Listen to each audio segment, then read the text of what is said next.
Hello and welcome. My name is Rob Simonds. I'm the board president of the Downtown Chamber Series, and I'm joined today by Heidi Hernandez, a harpist, on our upcoming concerts, May 20, 21, and 22 at First Studio in downtown Phoenix. Welcome, Heidi. Thanks, Rob. I'm happy to be here. Great. So one of the most interesting things about the program you guys are bringing is that you're going to be performing one of your own compositions. Yes. So for more than a century, at least, there's been a chasm between performers and composers. Mm-hmm. And it's been rare for classical performers to play or compose their own music. So I'd love for you to tell us a little bit about the piece and a little bit about how you came to composition as a virtuoso harpist. Yes, so that it has kind of fascinated me in the past that we don't write more for our instrument as performers, because who could know our instrument better than us as performers, and especially harp. Harp is kind of a mysterious instrument. We like to call it the unicorn of the instruments. Like, some people will say, I didn't even know harp still exists. Do people still play it? I'm like, well, here I am. I'm playing it. So yes. But it's, the harp as a modern instrument, the chromatic harp that you see, semi-chromatic, that you see in concert settings most often, is still very new, a little bit over 200 years old. So the bulk of repertoire that we have is not the bulk that everyone else has. We do not have Bach written for the harp. We have Bach transcribed for the harp by the great harpists. We have one Handel concerto. We have one Mozart concerto. We have no Beethoven. We have, the Brahms Requiem has a harp part, but not most Brahms works don't. So we don't have the body of music that most of the other instruments have, simply because we didn't have our instrument when all of those composers were writing. Mm-hmm. So what we have in our repertoire is a lot more music written by harpists. Does that come out of the tradition of transcribing? So, like, is it one step from being a transcriber to then to becoming a composer?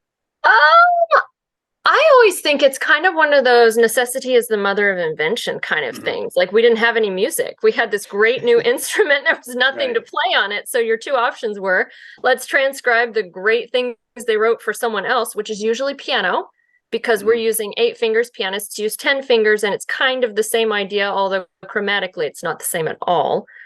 Or the other option is you write your own.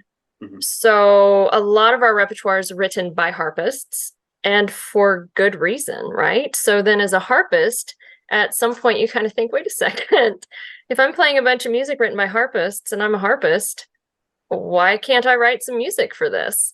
So I think that's I think it's a smaller chasm than it might be in other instruments. That's really interesting. Well, tell us about this piece then. Tell us about the piece itself. Oh, Prism. Okay, so let me just jog back a little bit in my journey. So I took composition class in undergrad and had to start writing, and then came to grad school, and my professor was like, will you write a piece for this first semester at audition? So I started writing for classwork and really loved it, was very encouraged by my professors, like, this is really beautiful music, you should keep writing.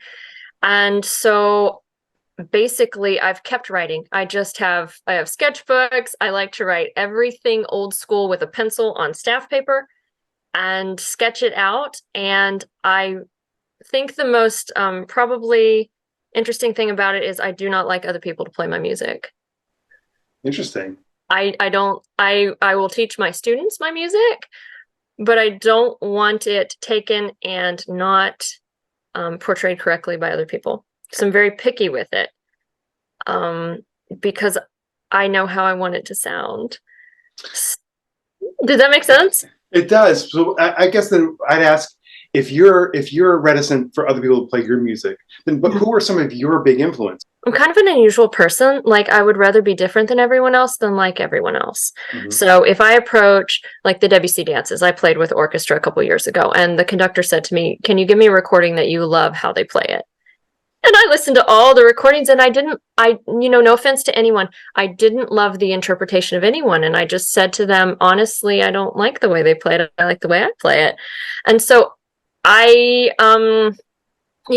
some of the harpists, Catherine Michel and Marcel Grangeny, my teachers have been amazing influences. Carol McLaughlin was incredible. She taught us everything about jazz. My undergrad prof, Gay LeBlanc, taught me so much about orchestral playing. So the influences have been more immediate than just these icons that I've wanted to play like. So let's back that a little further. Let's talk about how you came to this mysterious unicorn instrument as a young girl growing up in Oklahoma. What was your introduction to this crazy instrument? So I grew up in a tiny little town of like 8,000 people in the middle of nowhere. And in the next town, they had a prep department in the college where they would teach piano. And I was assigned a piano teacher, and she happened to actually be a harp major and a piano minor. So I came into her house one day to take a piano lesson, and I saw this gorgeous harp and just fell in love with it and said, "Will you teach me?" And she said, "No, you have to take 2 years of piano." And I was horrified, but I managed to take, I was a terrible pianist, really bad. And I ended up taking those 2 years to make it to start harp. And then I started, and I've loved it. I really have loved it. I've played, this is 30 years of playing for me. I just passed. And so it's been a lifetime of just loving it. When I was telling you before we started recording that my great aunt was a harpist, and when I was a little guy, I remember playing the Spohr sonatas with her, violin and harp sonatas. Yes. And so it was a kind of formative pieces for me because I was getting to play with a family member, of course. But is there any repertoire from those early days for your instrument, or that was transcribed for your instrument, that was really like a formative, like a point of departure for you? Like, I love this thing. Everybody that writes something for harp seems to write some sort of fountain song. So there's this piece called The Little Fountain that everybody learns, and I loved that, and I felt like I've kind of arrived. And then I learned Canon in D. Still probably the most requested piece I get, even as a professional. I mean, I feel like I could play it with my eyes closed in my sleep, maybe. And when I learned that, I was like 14. And I loved it. I still love to play it. And I add ornaments and trills and all kinds of stuff all over it now. But yes, I think the Handel Concerto I also learned in high school and really loved that. The summer I was 16, my teacher didn't teach during summers. And I heard Catherine Michel playing the Glière Harp Concerto on the radio. And this was back when you ran and got a cassette tape and put it in and like recorded it so you could hear it. And I listened to that ending of the third movement over and over and over and found the music for it and ordered it that summer. It was 49 pages of just the harp part for the Glière Concerto. And I remember saying to myself, okay, if you can learn this, because there weren't harpists around me, there was no way to level and see, am I good at this? Am I not good at this? I was my teacher's only student for years. And so I told myself, if you can learn this, I'll tell you you're good. I'll admit that you're good. And I learned the thing. So that's probably my favorite concerto of all time. So it's interesting, this kind of special relationship you have, almost in isolation you have with this teacher when you're a kid. Yes. Tell us about your pedagogy as a teacher here now. Like, how do you pass this on to kids? And what are some of the challenges of starting kids on this idiosyncratic instrument? Right. After I left undergrad in Oklahoma, I came to the University of Arizona, which had the second largest harp department in the U.S. at that time. And then I was one of 17 harp majors, and I saw the beauty of what it can be in community to study harp. So that experience is what I love giving my students here. I have a studio of about 25. And they range from 6 to about 75. I don't ask them all their ages when they get into their 70s, but we play together in a group called Harp Synergy. And the synergy of it is really beautiful because I take all the levels and write them out parts, and we play together. And the joy of giving them a harp community here in a large city like Phoenix, you have enough people to do that. That is very motivating to them and just makes it fun. Fun for them, fun for me as a teacher. They'll get together and practice together and call each other and go to lunch together. And that has been really amazing. As a teacher, I still teach with the same books I learned with because they build really great technique.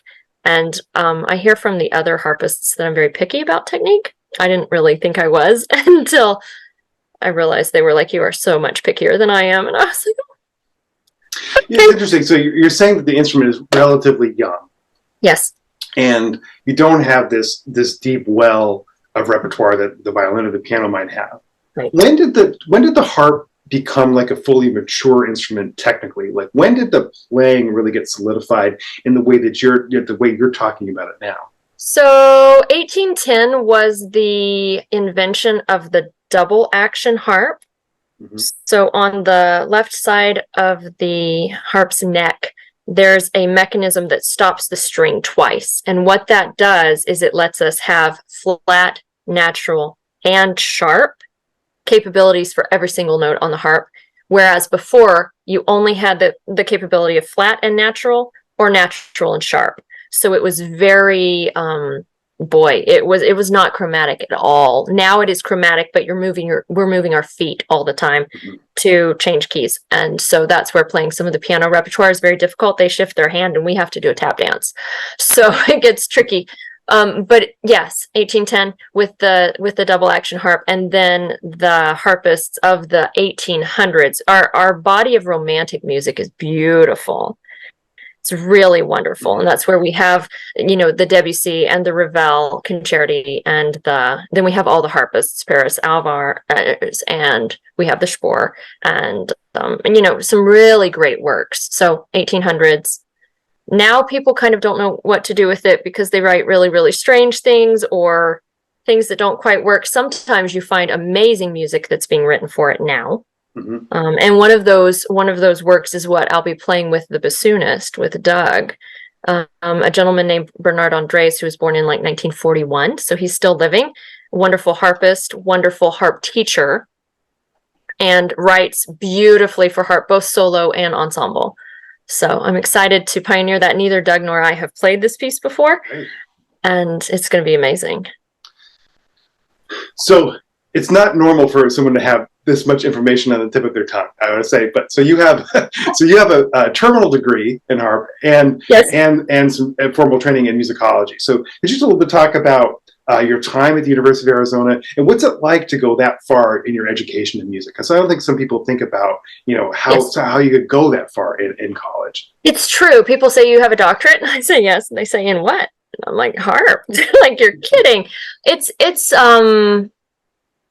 kind of magical as well. I wanted to keep studying with my professor there. So it wasn't so much that I wanted to get the degrees and also I studied with her. It was like I wanted to keep studying with her, and then I kept going and ended up with the degrees. So the camaraderie at that level is really awesome. Mm-hmm. The ability to focus, and I was her teaching assistant as well. So I was teaching all the harp minors, one of which was her daughter. No pressure. And so I learned how to run the studio, and how to run the ensemble, and how to teach, and how to study, and how to play, and how to multitask. And while I was there at the University of Arizona, I started driving up and playing with the Phoenix Symphony. So I actually started playing in spring of 2005 while I was getting my master's there, is when I started coming up to play with Phoenix. So it was overlapped a little bit. Yes. So it was a smorgasbord of, and I met my husband there also. So just a great time. I love Tucson. Yes. And so you've taken some of all this training, and you've also developed a very an entrepreneurial way of making music in the city. And one of the things that struck me about your output are your recordings, and they, real functional recordings. Can you tell us about what inspires you to do that and what you hope people will take away from them? Yes. So I never wanted to record just to make a recording, because there are so many recordings. Why have another one? And after we had our first child, he was very high strung, as firstborns can be, and the kid would not sleep, and I was horrified. I thought, how do you live with no sleep as a mom? And then it occurred to me, wait, I play the harp. The harp is supposed to put people to sleep. I should be able to fix this. So late at night, when he would finally go to sleep, I would go we actually ended up buying a little mini recording studio setup, so it could be in our house, and I would go into that front office at about midnight every night and just play. And my goal was to play music that was just like this. No crescendos, no decrescendos, no accelerandos, nothing fast, nothing just like this. And that it would just knock him out. And it did. It put him to sleep so well. I went on to have another child, and then a set of twins, and you could just hear this recording all over the house in their little CD players on repeat. Each track is super long. It's like 20. Some of the tracks are 25 minutes long, so that you don't have the stops in between songs. So they will just help people sleep. And yes, I've had friends that they've helped with their parents when they're caretaking if they have dementia. Just it's so super soothing and calming. So that was my first recording that I released, basically to be functional. And I burned it on a CD on my computer and was like, this is for me, this is for my son. And then my friends started saying, I just had a baby, can you please send it to me? They need to sleep, or I'm taking care of my parents, they need to sleep. And it's been exciting to see how helpful it's been to people. I'm not great about marketing. I don't market. I don't really have time to market. I would love to market that recording somehow, simply for the purpose of getting it into people's hands that really need it. Heidi, I think this is a great place to wrap up. I wish you could tell us a little bit more about this program. So you mentioned the piece you're playing with Doug, but maybe you could just tell us how the program came together and what the audience might expect. Mark is so amazing when he asks us, what do you want to play? To give us artistic liberty, I asked him, what do you have in mind? And Doug actually chose the piece that we would play. He chose a couple, and I chose this one of the two. I can't speak for what he and Viviana are going to play, although I know it will be awesome. When I asked Mark if I could play something that I had written, he was great with that. And that's always a consideration. You come in and you're playing Sanson, or you're playing something that is well known. People feel safer with that. And when you're playing something brand new, there's a chance, what if everyone hates it? But that's part of the joy of pioneering something new, is everyone had to hear all of the standards for the first time sometime. And so Prism it's an absolutely beautiful piece. It's in 3 movements. Wind has all these glissandos, and you're just up and down the harp, all these pedal changes, and it's very ethereal. It sounds like wind. And rain is a falling pattern, 1 2 1 2 1 2 3 4 1 2 1 2 3 1 2 3. And I literally heard like the fingering for it. I was like, what is that? I believe very much in inspiration, that sometimes you sit down with your pencil and you compose, like I did in school. And sometimes, frankly, as I've gotten older, sometimes I just hear things and I think, what is that? What does that sound like on the harp? And I'll go to the harp and kind of figure out, what am I hearing and where is it going? And sometimes it goes 2 or 3 different places and I have to pick one, or I don't know, how to move the song along. So rain is really a beautiful, it sounds like rain. And then Ocean, I actually wrote on Mother's Day, which is kind of appropriate since we just passed Mother's Day yesterday. And I really believe in the power of love, and especially a mother's love, how powerful that can be as a mom, to pour out such a pure love over your kids. It's a selfless, beautiful, vast love that you never run out of. And it's like the ocean. So that 3rd movement is called Ocean, and I did write it on Mother's Day. And it's just, there's a vastness to it that I haven't ever heard or felt while playing another piece of music. So it's a very, I don't know, it's kind of an outside of the box piece, but it's very profound. I think when I've played it before for audiences, which I have a couple of times, they've always come up to me afterwards and said, have you recorded Prism? Have you recorded Prism? I want to hear it again.